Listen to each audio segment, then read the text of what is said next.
What's up, traders? In this video I'm going to talk about liquidity zones, liquidity levels, how to spot them, and what to do with them. How do we trade off of liquidity zones? So what is a liquidity zone? Let's take a look at the ISIG chart from today, and we're going to take a look at a couple charts today actually. A lot of good examples of liquidity zones and liquidity levels. So what is a liquidity level? Well, in this case we had a big move up. We pulled back and we came back to pretty much where we'd expect. This is right around the level where I'd expect this to pull back to, even if it was a dead cat bounce. What's a dead cat bounce? A dead cat bounce is basically shorts covering, no real organic buying. It's basically just going to sell off after we have a dead cat bounce. Now, what we have to determine is whether this is a dead cat bounce or not. As we continue to consolidate in this area, we can assume that this stock wants to go higher. Now, can we just buy this breakout? Well, I guess you could buy that breakout, but I don't know, there's not any real confidence that this is going to continue higher and this isn't going to fail and then go lower. What we want is we want more liquidity to be built above these levels. And what is liquidity? Liquidity is buy orders, market orders in the form of shorts, stop losses. So I know that was a lot.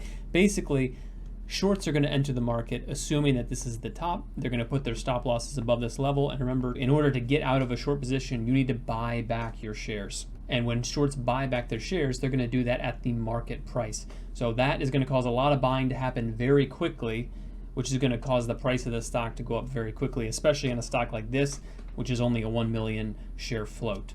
So this is the zone that I was watching for the liquidity. I knew that there was going to be liquidity above 1450, give or take.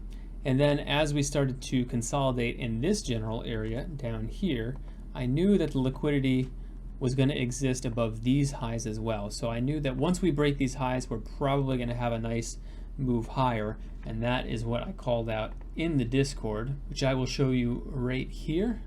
So I said ISIG is building lots of liquidity over $14, and this is where I called it out on the chart.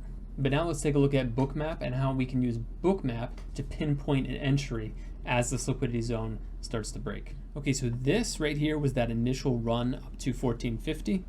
And as you know, we are going to pull back off of that level. And nothing really to see yet. But as I fast forward here, as we start to consolidate, you see more sell orders above these highs over here, right around 1420. So now we have levels that if they break, if there's enough buying momentum to get through these big sell orders, we're probably going to have enough momentum to go much higher. So that is the first thing. This is how I can spot, using Bookmap, the actual liquidity level that we can trade off of. Now this next portion is how I'm choosing an entry for a buy through that liquidity zone. You know, as we start to consolidate, we consolidate lower, these sell orders are moving down. They're moving down over the recent highs. So now that level changes. It used to be 1450, now it's 1420, and then we're stepping it down even further. Now it's 1410. And one thing I want you guys to note here, from a buyer's perspective, there was no real buyer liquidity below us. There were no real large buying orders that were kind of stepping up price along the way. It's mostly sellers that were coming in on the ask, and you can see that that's denoted by these larger red sections. Now, as we had this wick low here, we went lower. Let me just draw it out so you can see it better. We go lower here, and then we have a 100% retracement really quickly. Now the buyers start to get interested. They start to come into the market, and these are levels that we can put our stops below. So as the buyers start to get interested, we see this on Bookmap. Now we can look to take a position somewhere in here with our stop below here, anticipating a break of these liquidity zones. Because why? We've touched these liquidity zones so many times, and now that we have buyers stepping up below us, we know that this is a better time to take a trade and have really good risk to reward, because we know exactly where we're wrong. And coming back to the chart here, this was the part that I highlighted in Bookmap, the part that I drew a rectangle around. This wick here was that section. So we'd be looking for a buy order here, anticipating a break of that liquidity zone here. And you can see once that liquidity zone breaks, very quick to make that move higher, lots of stops that are getting triggered on the short side up there. Before I continue, it's always good to analyze a move both from Bookmap but also from the chart. So, let's just take a look at what this looked like from a chart perspective. I'm going to scroll through here. Earlier in the day, this had a nice consolidation, ran up to the high of day, pulled back a little bit, gave a really nice breakout. Almost looked like a fake breakout there, but ended up halting up and actually acting like a 1 million share float. But eventually, as we go higher throughout the day, we're just making higher lows all along the way. So this is telling me that this stock is really, really, really strong. The fact that we halted 3 times over here, we halted down once, we came back to the highs, and we've just been making really higher lows ever since. This stock is definitely a buy. I would not want to be shorting this stock at any point, really, at least today. Now, as we have this pullback off the high of day here, what we could do is draw a little trend line, from this pivot to that pivot, and conveniently, it just works out that the breakout happens right off the trend line. So some people might make a trend line video here and say that, it was the trend line that causes breakout, but I would say that multiple concepts converging in an area is always a great reason to take a trade. All right, and now if we continue to look forward, you can see that we kind of have the same type of deal that occurs right after we have this breakout. We pull back and we're starting to put in equal highs. We have a high right here, we have a high right here. I'm gonna get rid of this trend line, another high, a couple highs over here, and then we actually flush, but then we come back and rip all the way up to the into the end of the day. So let's take a look at what this looks like on Bookmap. Okay, so this was the breakout that occurred from the prior liquidity zone. And then basically we're just bouncing between large orders. We had a large seller here, we bounce off of it, we come back down. We have large buyers step up here, we bounce off of it. But really we don't have orders either stepping down or stepping up. They're just sitting at these pivots for the most part, until we get to this point where sellers are starting to step their orders down. So you see their sellers step their order down here, again here. It's really starting to get, you're starting to fill in more red. As price goes lower, that red is starting to fill in. On this particular one, I actually did take a long trade, which was probably kind of silly of me. I did see buyers starting to step up over here, and I was definitely long bias on this stock all day.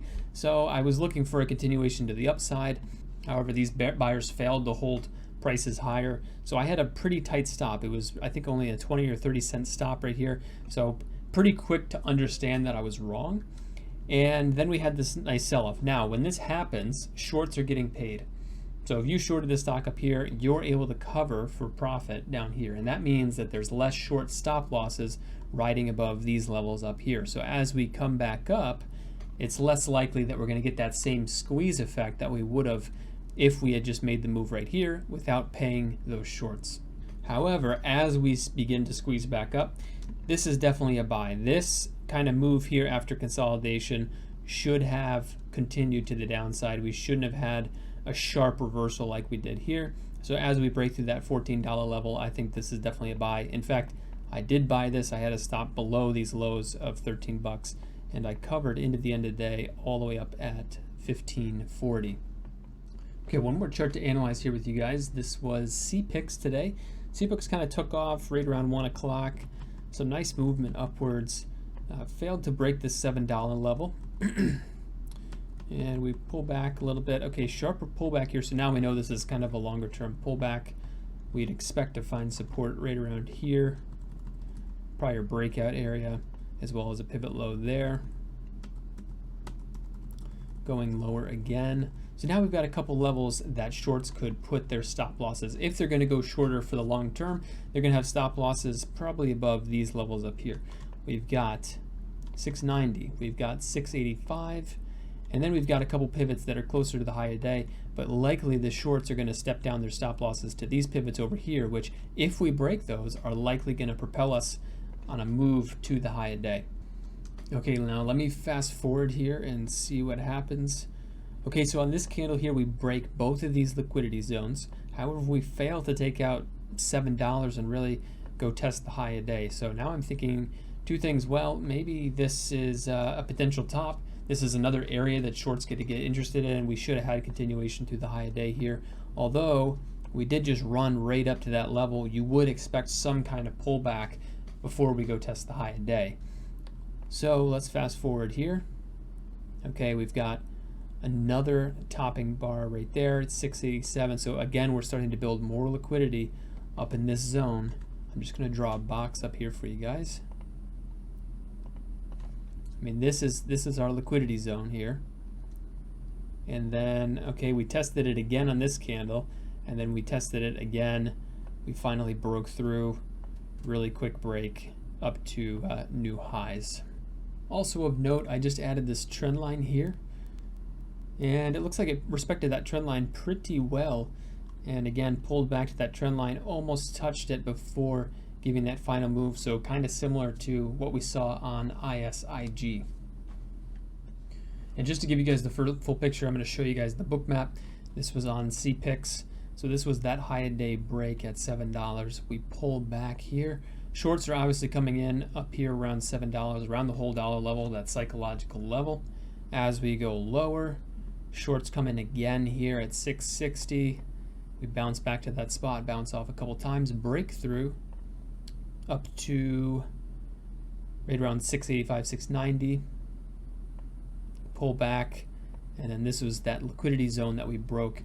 So that was actually right around 695 was that large sell order. Once we had enough buying momentum to get through 695, it was pretty much over. So CPIX was kind of similar to ISIG in the sense that you had this large sell order that once you broke through, that was kind of it. You know, that was the breakout. So you could predict the breakout based on this large sell order, but there were no buyers that came in below that really propelled price upwards that you could have risked off of. I guess the trend line that I just showed you probably would have been your best bet. So a little different from that standpoint. And as always, guys, thank you for watching. I know this video is a little long-winded, but I hope you got some good tidbits of information out of it. I do have a Bookmap referral link below. If you click that link and you sign up through Bookmap, I will get something. I think you will get something as well, maybe 30% off your first order. So if you want to get Bookmap and you use that, I'd really appreciate it.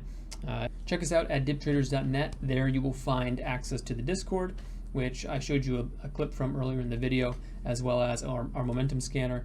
If you like the video, like and subscribe, and we will see you in the next video.